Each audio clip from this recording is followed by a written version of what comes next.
It's paint and players. It's colorful and in your face.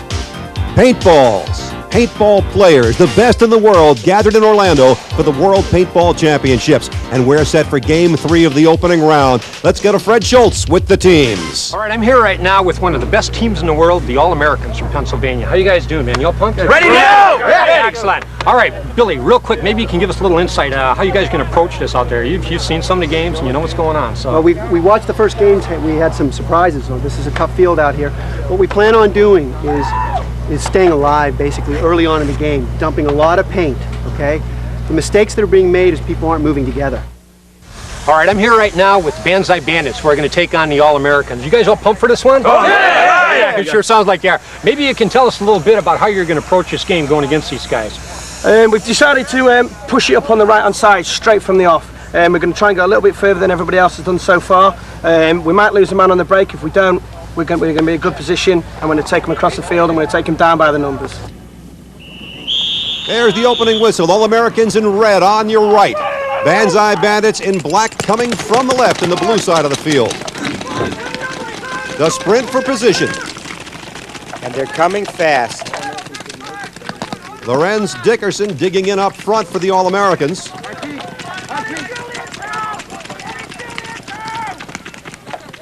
Judges are checking. And right away, Chris Morden is out of there for the Banzai Bandits, number 10. Immediately, a 4-0 lead for the All-Americans. Phil Ham behind the double bunker.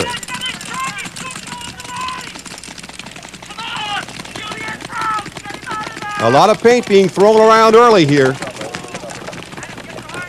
And there is some paint splat right on the Banzai Bandits. Ian Duthie. Let's see it again, Jer. The All-Americans were able to come out and get really good angles. Duthie gets hit from the near tape line. He's out. All-Americans have a two-man advantage. Let's go to Fred. Looks like the action's pretty hot and heavy out there right now. Well, we said we were going to push it hard on the break. I came a long way not to fire any paint, so we better be playing tomorrow, I tell you. Yeah. The object of the game, eliminate your opponents. 4 points for each one you do, and then capture the opponent's flag. You get 10 points for pulling it, 50 more for hanging it back at your flag station, and for every minute under 20 that you do that, an additional 10 bonus points. You can get 200 if you capture the flag and hang it quickly.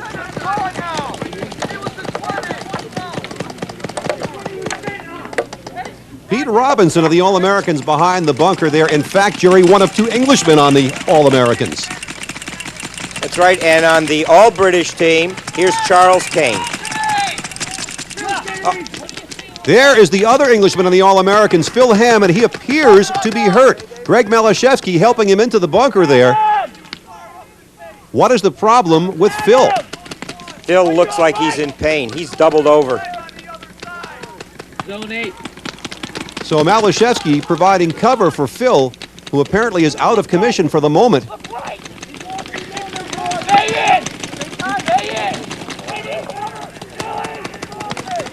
Let's get into that bunker now and find out what's going on with Phil Ham. My knees popped. My knees popped, it sounded like is what he said, Jerry. That has got to be very bad news for the All-Americans. Very painful. Phil is one of their spark plugs. Excellent player. And if he's out of commission, it's going to hurt them. Right now, he is still surviving. No points racked up as we take a look at Jack Wood, a halfback for the Banzai Bandits on the other side. They trail this game 8-0 with the All-Americans ahead. Okay, can you call a medic up? Get in, Greg, get in, Greg. Asking for a medic as Malashevsky ducks paintballs, and here we see Chuck Hench, the defenseman for the All-Americans, standing in the back of his zone. Obviously, John, if there was an emergency, life-threatening situation, this game would stop. But in paintball, there are no timeouts. Phil is sitting there. We're going to keep on top of it. He's shot. He's going to stay in the game. He's alive. He's going to stay in the game. He's just going to wait. Will he stay? But Lorenz Dickinson's not going to stay. LD out of there, and that makes it 8-4, the All-Americans lead. Medic! Messed up his knee. For the Banzai Bandits, Steve Horn on the left, Phil Cummins on the right. And here in pain, Phil Ham. 4-3 bunker. He's hanging on my left. Greg Malashevsky with him. My left or right? Communicating with his teammates. Chuck Hench back in the defensive area for the All-Americans. They lead it 8-4. Here's Leds, captain of the Banzai Bandits, calling out direction. In the front quarter of the blue side, as you can tell by the white and blue striped bunkers, solid bunkers in the back quarter of each side. White in the midfield area. Good opening in the middle so far, Jerry. Well, the Banzai Bandits that made it up to the front were eliminated real early. Lorenz, who made it up to the front with the All-Americans team, he was eliminated. And Greg Malashevsky has to stay back with Phil Ham. The 1996 World Paintball Championships are brought to you by Paintball Sports Magazine. From pickup games to tournaments, novice players and champions alike read Paintball Sports Magazine. Both teams hunkered down on the early going here in Game 3 of the first round of the World Paintball Championships in Orlando. Hello, everybody. I'm John Nicholson, along with Jerry Braun, managing editor of Paintball Sports Magazine.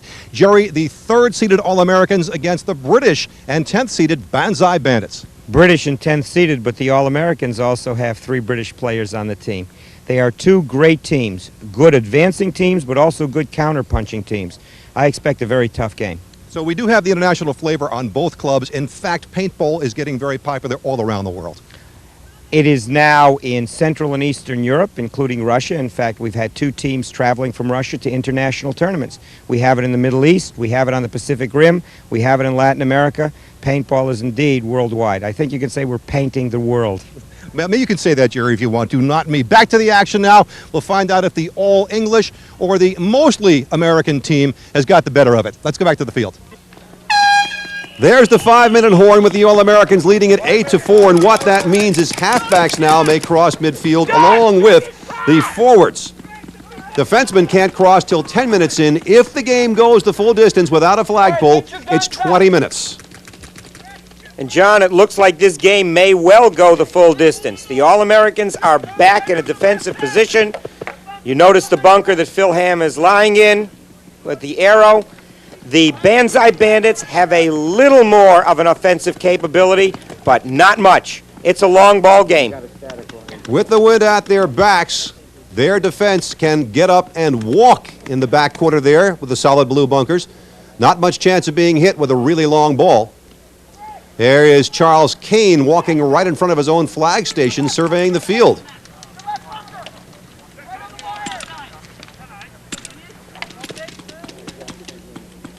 Jacko Parsons for the Banzai Bandits peering around the bunker for the All-Americans. Greg Malashevsky now is leaving Phil Ham, who is injured. Just going to try and get into this game, if I can move. Like I said, John, there are no substitutions in paintball, and there are no timeouts. Phil's got to do the best he can. Jacko Parsons, who, by the way, is a martial arts instructor there, looking for an advantage for the Banzai Bandits. Disadvantage for the All-Americans, the sun going down, and Pete Robinson in shade looking into the sun. Tough to see, Jerry. Tough to see, but the All-Americans are holding their own. This is still a long ball game. There's the injured Phil Ham, still holding his own, leaning back, trying to get an angle behind that red and white striped bunker. Let's find out now how this field is set up and why. Before the game, Fred Schultz talked with one of the officials who's also a field designer, Paul Sattler. Let's go to Fred and Paul. Paul, maybe you can tell the people out there a little bit about the course we have out here. To start with, what are the bunkers made of, the barricades I see out there? Okay, the barricades we use are made of high-impact plastic, secured to the ground with rebar.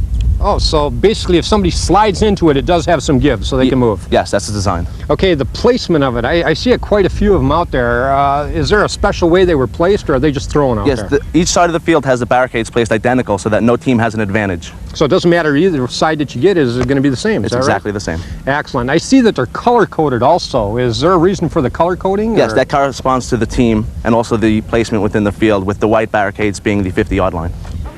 50-yard line, as we think of it, as a midfield line. In fact, it's 250 feet from each end of this 500-foot-long field.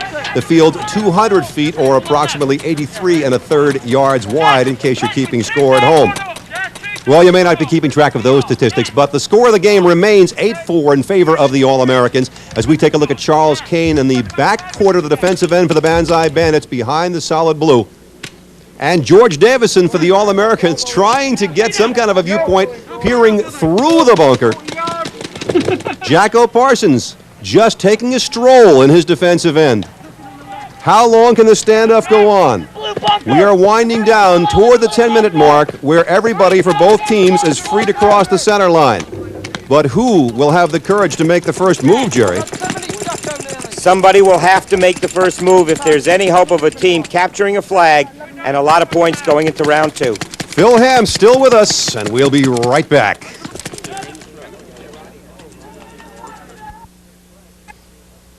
There's Leads, Anthony Leadbetter, captain of the Banzai Bandits, who trail 8-4. And Phil Ham for the All-Americans, down, injured, but still in the game. We are winding toward the 10-minute mark when anybody can go anywhere, though I doubt that Phil is going anywhere. Jacko Parsons moving up for the Banzai Bandits. Somebody has to make something happen. Like you said, John, Jacko is just the person to do it. As we look down the barrel of Phil Ham's marker, there is the whistle signifying 10 minutes left to go in the game.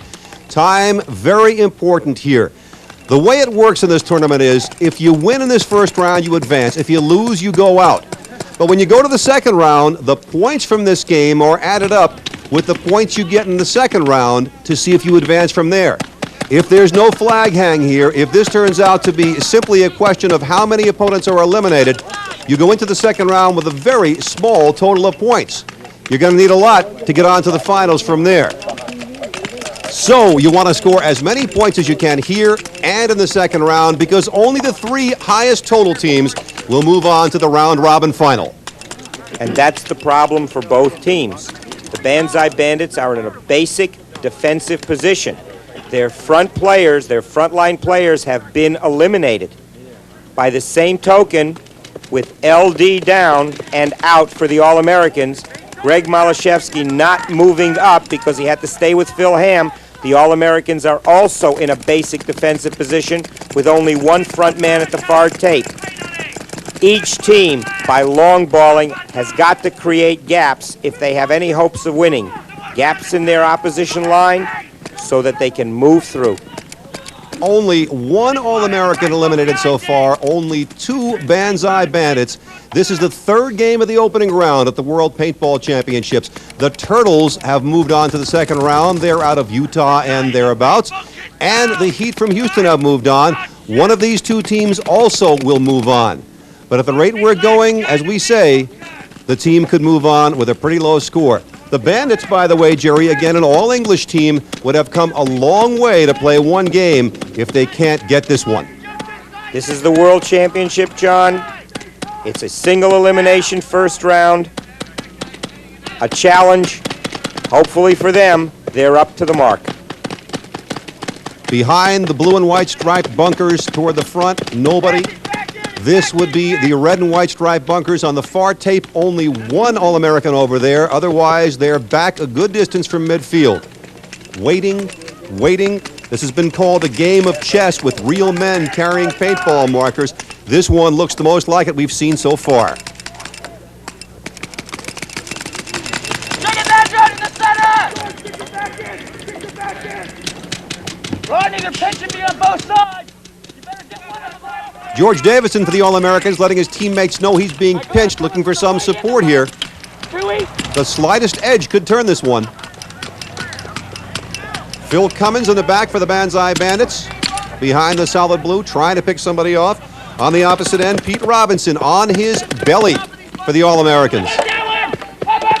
And taking heat, John. Look at those paintballs smash against the bunker.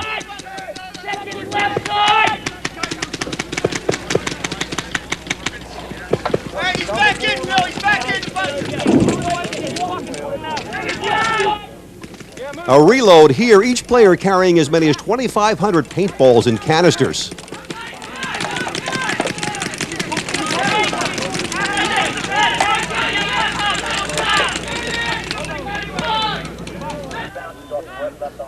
Time is winding down. The teams are still in a static defensive position. Each minute that goes by means 10 fewer bonus points that can be earned. As we take a look at Don Martin Yaxall in a defensive position against the solid blue bunker for the Banzai Bandits. Indeed, because every minute under 20 you hang that flag in, you get 10 bonus points. At this point, though, you have to wonder if anybody's going to hang a flag at all.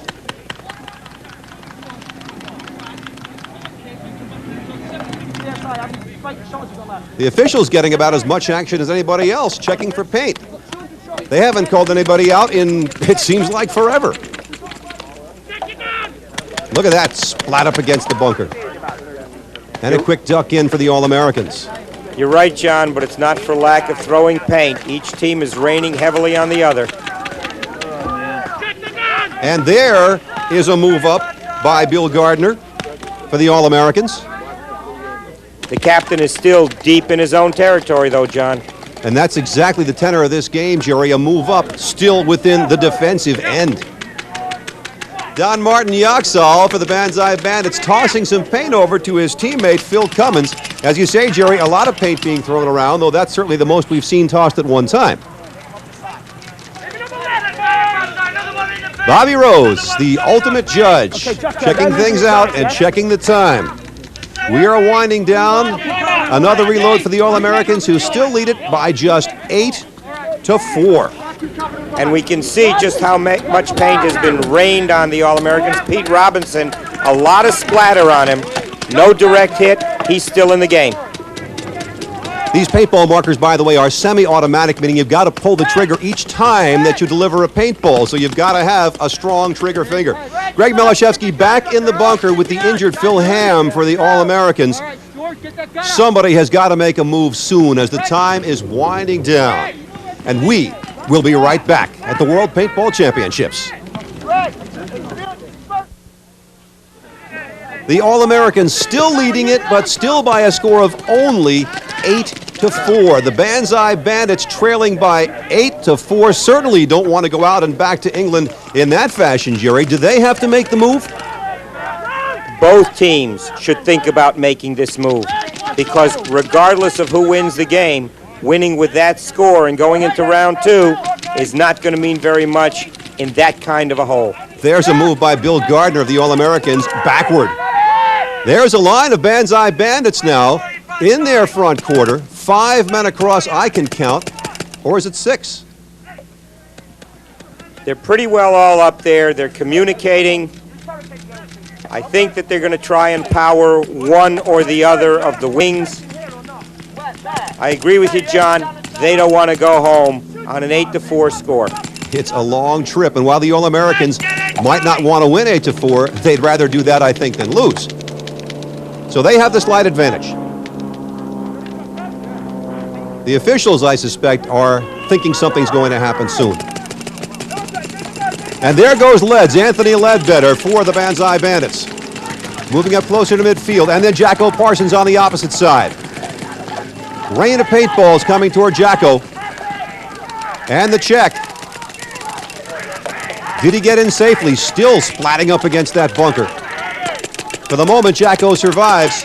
On the far side of the far tape, Banzai moving up. Here goes Jacko again now to midfield behind the white bunker. And this time, the All-Americans have gotten him. Jacko Parsons made the move and is picked off. Jack Wood crossing, taking paint from Leads and heading for the far tape. We go to the near tape. Fred Schultz with Jacko Parsons. Jacko, that was a great move you put on it there. What happened, buddy? We lost too early. 2 players we didn't want to lose. They're not doing anything. They're going to sit and wait for us. We've got to try and do something. I'll try to come down there, try to get some crossfire in. And Billy Gardner out of there now for the All-Americans. Jacko going out made it 12-4. Now it's 12-8.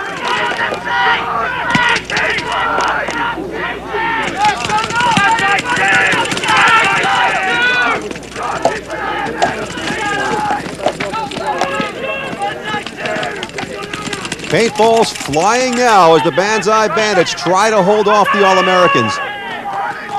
Bill Gardner walking out. If you notice, the Banzais are really trying to create a soft spot on the near tape line of the All-Americans. They're powering and sweet spotting those positions, trying to just sweep that area with paint. And apparently, Jerry, they sweet spotted Steve Horan. He is out of there for the Banzai Bandits, giving the All-Americans a 16-8 lead. And there in the middle of the screen, Leads is also out, Jerry. And your two forward players for the Banzai Bandits are now out. The All-Americans have the wings, and they're starting to move on them. Greg Malashevsky moving up on the right for the All-Americans and taking fire. And there's Pete Robinson up above the bunker, making his presence felt. It's all or nothing now. It doesn't appear there's going to be enough time for a hang here, Jerry. We are running right down to zero as Rodney Squires heads up on the left. Rodney's hit. Rodney's out also. Adam Gardner moving up on the right wing for the All-Americans to midfield. Rosie checking his watch at midfield.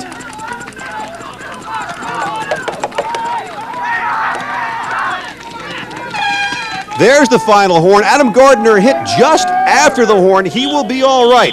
But in this game, there is going to be no flagpole, no flag hang. It's going to be decided strictly on eliminations. How many All-Americans survive? How many Banzai Bandits survive? Right now, the All-Americans would appear have won the game, but the officials will check all the surviving players to be sure, in fact, that they should be counted as in and for their team. Phil Ham still down behind the bunker where he's been almost the entire game. He is still alive for his team. Down but not out. Greg Malashevsky, though, had to stay with him during the crucial early moments of the game, and that may have cost the team any offensive capability on the far tape. So the officials will check everybody as well as checking Phil Ham's condition. They will count up the points and find out if indeed the All-Americans have won it, and we'll be back with the results in a moment. The ambulance coming for Phil Ham, whose team is indeed victorious, and Fred is with Phil. What happened as you're coming in here, Phil? Well, it didn't happen when I came in. I was crouching low, just looking left and right, and then it must have been this sand or something, and my knee just gave up. It happened 3 years ago. I thought it was up to strength again, but Were you twisting, or what was I was the twisting. As I twisted, the cruciate ligaments went last time. It did. So you didn't do it sliding in. It was no. after I was here. time. I'd been playing for a minute or two, and it just happened. Well, I like the way the ref came over to ask you, and you told him to keep the game going. Oh, yes. Pretty admirable there. Well, I didn't think I was going to be able to get back into the game, but after about 5 minutes, the pain wore off, and I'm back into it again. Well, we've got an ambulance on its way for you right Great now. stuff. I need it big time. I'm sure you're in a little pain here right now, but we appreciate your time here, buddy. Thank you very much. Okay, you just take care of yourself. You better. Thank you. Right. The 1996 World Paintball Championships have been brought to you by Westgate Resort. Over 1,000 suites in the Orlando area, minutes away from all area attractions. And by Paintball Sports Magazine. Game sites, stores, equipment, special events, the first and last word in paintball all over the world. The officials counted one more Banzai Bandit, one more All-American out, so the All-Americans win it 24-16 and move on. Our next game, Avalanche from Colorado and Nebraska. They are seeded number 9, taking on Nemesis out of Florida, seeded number 4 in Game 4 of the first round. Everybody heading for the trophy at the World Paintball Championships in Orlando. For Fred Schultz and Jerry Braun, this is John Nicholson saying thanks for joining us, and we'll see you next time.